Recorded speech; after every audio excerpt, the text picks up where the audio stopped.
The Church of Scientology was founded in 1954 based on the teachings of an American author named L. Ron Hubbard. Lafayette Ronald Hubbard was born on March 13, 1911, in Tilden, Nebraska. The son of a naval commander, Hubbard moved to Montana at the age of 2 and traveled with his family over much of the country. His mother, who had attended teachers college, tutored Hubbard at the time, and he learned to read and write at a young age. As a boy, Hubbard established a friendship with a tribe of Blackfoot Indians living near his Helena, Montana home. This unique opportunity enabled him to learn much about the culture, customs, and legends of the tribe. At the age of 6, Hubbard was given the rare honor of becoming a blood brother of the Blackfoot Indians. In 1923, Hubbard moved with his family to Seattle, Washington, where he joined the Boy Scouts. At the age of 13, he became the youngest Eagle Scout ever. The same year, the young Hubbard traveled to Washington, D.C. by way of the Panama Canal. Along the way, he established another influential friendship, this time with Naval Commander Joseph C. Thompson. Commander Thompson had been sent by the U.S. Navy Marine Corps to study under Sigmund Freud, and he taught Hubbard much about Freudian theory. In 1927, Hubbard embarked on the first of his many journeys to Asia. By the age of 19, he had traveled more than 250,000 miles, including China, Japan, Guam, and the Philippines. In the course of these travels, he befriended Old Mayo, a Beijing magician, spent time at Buddhist emissaries in the western hills of China, and spent time with nomadic bandits of Mongolian descent. Clearly, Hubbard learned and experienced much during his Asian travels, but he was left discouraged by what he observed. For all the wonders of these lands, and all his respect for those whom he encountered, he still saw much that concerned him. Chinese beggars willing themselves to die above open graves in Beijing, women who were less than rags, widespread ignorance and despair. And in the end, he came to the inescapable conclusion that despite the wisdom of its ancient texts, the East did not have the answers to the miseries of the human condition. It remained evident in the degradation and sorrow of its people. In 1929, Hubbard returned to the United States and resumed his formal education. After graduating from the Woodward School for Boys in Washington, D.C., he enrolled in the Mathematics and Engineering program at George Washington University.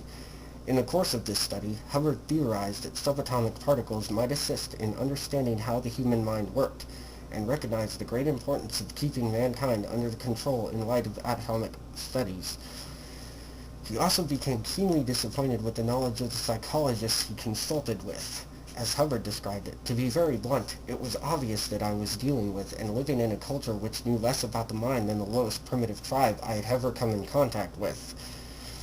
Knowing also that people in the East were not able to reach as deeply and predictably into the riddles of the mind as I had been led to expect, I knew I would have to do a lot of research. Thus, the result of Hubbard's many travels, experiences, and studies was a determination to discover how the human mind works. Hubbard left college before graduating and made the world his research laboratory. His research was financed by becoming one of the most famous authors in the 1930s. He wrote well over 200 novels and short stories in the genres of science fiction, western, mystery, and adventure. In 1938, Hubbard discovered what he believed to be the common denominator of existence, which was survive. In a philosophical work entitled Excalibur, Hubbard wrote, "I suddenly realized that survival was the pin on which you could hang the rest of this with adequate and ample proof. It is a very simple problem. Idiotically simple. Idiotically simple. That's why it never got solved. Nobody has ever looked at anything being that simple to do that much. So what do we find as the simplest of solutions? The simplicity is a solution lie in this, that life, all life, is trying to survive. And life is composed of two things, the material universe and an X factor. And this X factor is something that can evidently organize and mobilize the material universe." Hubbard served as a Navy lieutenant in World War II, and the bloodshed of its effects on man's mind that he observed made him more determined than ever to discover the answers of the human mind. In 1945, he was hospitalized at Oak Knoll Naval Hospital in Oakland, California. While recovering, he took the opportunity to experiment with the idea that mental blocks can prevent medical treatments from being effective. He found this theory to work on numerous patients and concluded, "Thought his boss." After the war, Hubbard continued to test his hypothesis on a broad sample of people from all over the United States. He's said to have helped over 400 people become healthier with the procedures he had developed, including himself. These procedures came to be called Dianetics. In 1949, Hubbard's first published article on Dianetics appeared in the Explorers Club journal.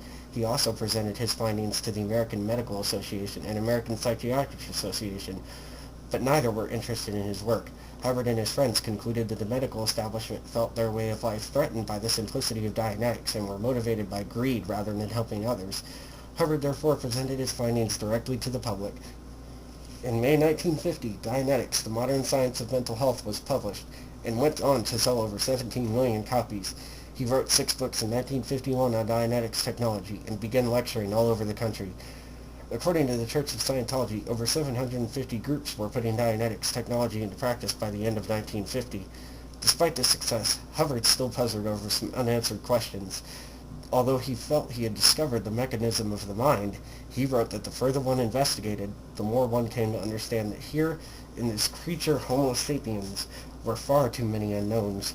This new avenue of research into the human spirit was the focus of the next 3 decades of Hubbard's study and writing. It is out of this period that Scientology was born. In 1954, Scientologists, not Hubbard, founded the first Church of Scientology in Los Angeles. As Scientologists described it, L. Ron Hubbard founded the subject. Early Scientologists founded the church. In 1959, Hubbard and his family moved to England. He bought the St. Hill Manor in Sussex, which was to be his home for the next 7 years and the worldwide headquarters of the Church of Scientology. In the 1960s, Hubbard developed a step-by-step method for reaching higher spiritual awareness and ability, and trained Scientologists in this method. Hubbard also designed administrative principles for Scientology organizations.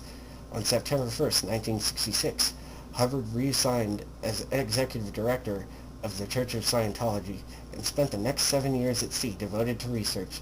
During this time, he developed a drug rehabilitation program, as well as the highest levels of Scientology and further administrative principles. From 1975 to 1979, Hubbard lived in La Quinta, California, where he wrote and in many cases directed numerous training films on the application of its principles. In 1980, Hubbard established The Way to Happiness, a non-religious moral code based on common sense, of which over 35 million copies have been printed. About this book, Hubbard commented, "Reading the papers and wandering around in the society, it was pretty obvious that honesty and truth were not being held up to the standards they once had. People and even little kids in schools have gotten the idea that high moral standards are a thing of the past. Man has in his hands today a lot of violent weapons. He doesn't have the moral standards to go with them." Hubbard died on January 24th, 1986. Sounds amazing, right? But what if that wasn't the entire truth?